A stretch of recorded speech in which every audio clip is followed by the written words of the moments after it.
আলহামদুলিল্লাহ রবিল আলমিন ওসালাতু আসসালামু আলা সাইয়্যিদিল মুরসালিন। আলহামদুলিল্লাহ, বর্তমান আমরা উপস্থিত আছি জলঢাকা থানার সুলেমানের চৌপাতি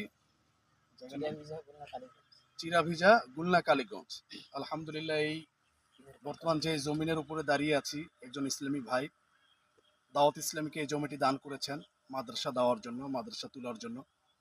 তো আলহামদুলিল্লাহ, এই ভিডিওটি যারাই দেখবেন, জলঢাকাবাসী, ডোমারবাসী, ডিমলাবাসী, আমি আপনাদেরকে বলবো আমাদের দাওয়াত ইসলামীকে আপনি আপনার দান অনুদান দাওয়াত ইসলামীকে দান করুন।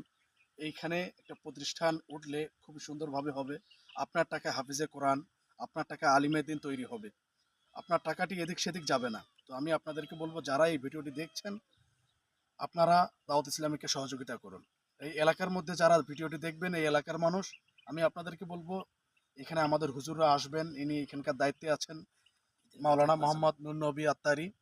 তো ওনার সঙ্গে যোগাযোগ করবেন, ঈদের পরে ইনশাল্লাহ কাজ চালু হবে, মাদ্রাসার কাজ চালু হবে। ইনশাল্লাহ আপনারা সহযোগিতা করবেন।